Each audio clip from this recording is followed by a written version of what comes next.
افسانے کا عنوان ہے فرصت گناہ۔ افسانہ نگار ہیں نرگس نایاب۔ موسم بہار کی آمد آمد ہے، ہر طرف سبزہ پھول جھومتے تناور درخت۔ یونیورسٹی سے گرلز ہاسٹل کی طرف جانے والی روش کے دونوں اطراف کھلتے مسکراتے رنگ برنگے پھول، نیلے آسمان پر سفید روئی کے جیسے اڑتے بادل، سنہری دھوپ، درختوں میں بنے اپنے آشیانوں میں آتے جاتے پرندے، پھولوں پر منڈلاتی تتلیاں، اور اس روش پر چلتی ہوئی سرخ شلوار قمیض اور سیاہ دوپٹے میں ملبوس اداس لڑکی جو آہستہ آہستہ گرلز کالج کے دروازے کی طرف بڑھ رہی ہے۔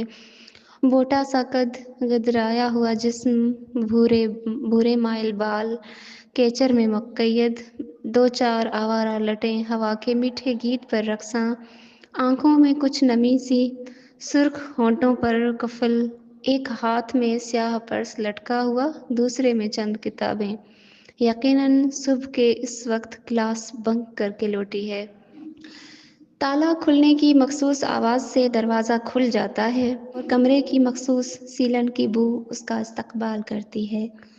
دوپٹہ کھونٹی میں لٹکا کر پرس کو اپنی مشترکہ الماری میں رکھتے ہوئے اس کی نظر بے اختیار برابر والے بیڈ پر پڑ جاتی ہے، جس پر پڑی سرخ پھولوں والی بے شکن چادر اسے ماضی قریب میں دھکیل دیتی ہے۔ اس دن بھی تو یہی چادر اس بیڈ پر بچھی ہوئی تھی جس دن اسے یہ کمرہ الاٹ ہوا تھا، اور وہ اپنا سامان لیے ہوئے اندر داخل ہوئی تھی اور ان دونوں کا پہلا تعارف ہوا تھا۔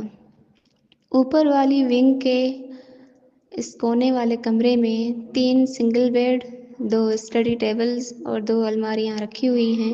شاید کمرے کا دروازہ زیادہ تر بند رہتا ہوگا، تبھی پورے کمرے میں ایک مخصوص سیلن کی بو پھیلی ہوئی تھی۔ اس نے لمحہ بھر کو سوچا تھا۔ دروازہ کھلنے پر اونھی لیٹی بھورے بالوں والی لڑکی نے گردن موڑ کے اسے دیکھا اور موبائل فون پر مصروف ہو گئی، جیسے وہ کوئی تھی ہی نہیں۔ پہلی بار اسے نظر انداز کیے جانا اتنا برا لگا۔ کیسے گزرے گا اس اکھڑ کے ساتھ پورا 1 سال؟ اس نے بیڈ پر اپنا بستر لگاتے ہوئے سوچا تھا، لیکن جب اس لڑکی نے اٹھ کر الماری کا دوسرا دروازہ اس کے لیے کھولا اور سامان رکھنے کو کہا تو اسے بھی آگے بڑھنا پڑا تھا۔ السلام علیکم، میں تانیہ ہوں، اردو اسکالر۔ وعلیکم السلام، مجھے ہرا کہتے ہیں، میں انگلش اسکالر ہوں۔ دونوں میں مصافحہ ہوا تھا۔ اس کے ہاتھ کے لمس سے ایک بار تو وہ چونک گئی۔ اسے لگا کسی مرد کے ہاتھ کی سخت گرفت میں اس کا ہاتھ ہے۔ لڑکیوں کے ہاتھ تو عموماً پتلے اور نرم سے ہوتے ہیں، لیکن اس کے ہاتھ بڑے اور سخت تھے، جو کہ اس کے کومل چہرے کے ساتھ بالکل میل نہیں کھاتے تھے۔ وہ خود جس گھرانے سے تعلق رکھتی تھی، وہاں مرد سے مصافحہ تو کجا، اس کو دیکھنا بھی ممنوع تھا۔ ساری اسناد پرائیویٹ لینے کے بعد جتنی مشکلوں سے اسے ایم فل کے کورس ورک کے لیے ہفتے میں 3 بار کلاسز لینے کی اجازت ملی تھی، یہ اس کا جی جانتا تھا۔ بہرکیف یہاں آ کر اسے محسوس ہوا کہ ایسی جگہ آ کر جہاں کوئی کسی کو جانتا نہ ہو، کیسا دل نشین احساس ہوتا ہے۔ پہلی بار اپنی روم میٹ کے ساتھ مصافحے سے اس کے جسم میں برقی لہر دوڑ گئی تھی، لیکن ہفتہ وار 3 کلاسز لینے کے بعد جب وہ گھر جاتی تو بقیہ 4 دن بڑی مشکل سے کاٹا کرتی۔ جس دن یونیورسٹی کے لیے روانہ ہوتی، پورا راستہ اسے وہ احساس مسحور کیے رکھتا جو اس کی روم میٹ کے مصافحے میں پوشیدہ تھا۔ وہ جب بھی گھر سے ہاسٹل واپس آتی تو اسے محسوس ہوتا تھا کہ دیگر لڑکیاں اسے معنی خیز نظروں سے دیکھتی ہیں، خاص طور پر جب وہ ہرا کے ساتھ ہوتی ہے۔ اسے لگتا اس کے دل کی بات اس کے چہرے پر تحریر ہو گئی ہے کہ وہ اپنی ہی طرح کی ایک لڑکی کی طرف مائل ہو رہی ہے۔ یہ خدا بھی تب اس پر واہ ہوا جب دونوں کے سنگل بیڈ کے درمیان رکھے اسٹڈی ٹیبل کو ہٹے ہوئے کئی دن گزر گئے تھے۔ ہاسٹل کے قوانین کی ہی نہیں، فطرت کی بھی خلاف ورزیاں ہو چکیں۔ انہیں ڈگمگائے ہوئے شب یا پھر روز میں اس پر یہ انکشاف ہوا تھا کہ وہ اس کے جیسی نہیں ہے۔ اسے لڑکوں میں کوئی کشش محسوس نہیں ہوتی، اسے لڑکیوں میں کشش محسوس ہوتی ہے۔ ہمہ وقت اس کے تراشیدہ خوبصورت ہونٹوں پر گہری لپسٹک کی تہ کے ساتھ گالی بھی چسپاں رہتی۔ ہاسٹل میں تقریباً اسکالر لڑکیوں سے وہ بے تکلف تھی اور وہ گالی بلڈی بچ اس کا تکیہ کلام تھا۔ ابتدا میں وہ اس گالی سے بہت خائف رہتی تھی، لیکن بہت جلد وہ اسے اس کی گالی کے ساتھ اپنا چکی تھی۔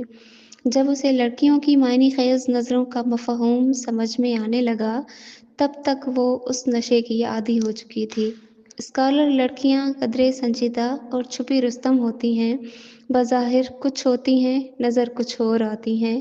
ان کے ہاسٹل میں دیگر ہاسٹلز کی طرح شور، گہما گہمی اور طوفانی بدتمیزی نہیں ہوتا تھا۔ ان کا کمرہ تو تھا بھی ونگ کے اختتام پر، جہاں نہ اجنبی قدموں کی چاپ پریشان کرتی ہے، نہ وارڈن کا آنا جانا بیزار کرتا ہے۔ زندگی گلزار تھی اگر کوئی منحوس کووڈ-19 کے ہاتھ پیر باندھ دیتا، جس نے سب کے آدھے چہرے چھپا کر دل خوف سے بھر دیے۔ ان دونوں کے سنگل بیڈ پھر سے سنگل ہو گئے اور درمیان میں اسٹڈی ٹیبل واپس آ گئی تھی۔ وہ تو کووڈ کو رو پیٹ کر صبر کر چکی تھی، لیکن چند دن پہلے خلاف معمول گھر سے سویرے نکلنے، روم پر جلدی پہنچنے، دروازہ کھلنے سے برآمد ہونے والی نئی لڑکی کے حلیے نے اسے سمجھایا کہ ان دونوں کے درمیان کے فاصلے اس وائرس کے پیدا کردہ تو تھے ہی نہیں۔ دونوں میں زبانی رابطہ چند دن منقطع رہتا ہے۔ وہ منتظر تھی کہ جس سے دھوکے کے جیسا عظیم گناہ ہوا ہے، اگر وہ کہے گی کہ یہ تمہاری آنکھوں کا دھوکا تھا تو وہ مان لے گی، لیکن اس کی نوبت ہی نہیں آئی۔ کل ہی کلاس سے واپسی پر وارڈن نے اسے اطلاع دی ہے کہ اس کی روم میٹ روم چھوڑ کر اسی لڑکی کے روم میں شفٹ ہو گئی ہے۔ یہ سن کر اسے لگا کہ آس پاس کے تمام مناظر پاس ہو گئے ہیں۔ واکنگ ٹریک پر تیز تیز چلتی لڑکیاں اچانک ایک جگہ پر ٹھہر گئی ہیں۔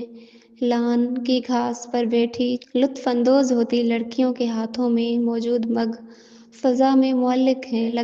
کہے لگاتی لڑکیوں کے منہ کھلے رہ گئے ہیں۔ وہ خود کو بمشکل گھسیٹ کر کمرے تک لاتی ہے، جسے دیکھ کر اس کے دل کی ویرانی مزید بڑھ جاتی ہے۔ اس کی خالی الماری، میز اور بیڈ دیکھ کر آج کلاس میں اس کا دل نہیں لگ رہا تھا۔ فائنل سیمسٹر قریب ہے اور آج وہ آخری کلاس لیے بغیر اپنے ہاسٹل کی طرف آ رہی تھی کہ اس نے راستے میں ان دونوں کو ایک ساتھ ہنستے ہوئے دیکھا۔ تب سے اب تک گزری یادوں کی گرد خود پر سے جھاڑتے جھاڑتے ہانپ رہی ہے۔ کبھی جائے نماز پر بیٹھ کر خدا سے معافی مانگ رہی ہے، تو کبھی خود کو مزید گناہوں کی دلدل میں دھنسنے سے بچ جانے پر شکر گزار ہو رہی ہے۔ کبھی ہنس رہی ہے تو کبھی کچھ یاد آنے پر رو رہی ہے۔ ٹھک ٹھک ٹھک دروازے پر دستک ہوئی۔ باجی کھانا تیار ہے، آ کر لے جائیں، میس انچارج کی آواز۔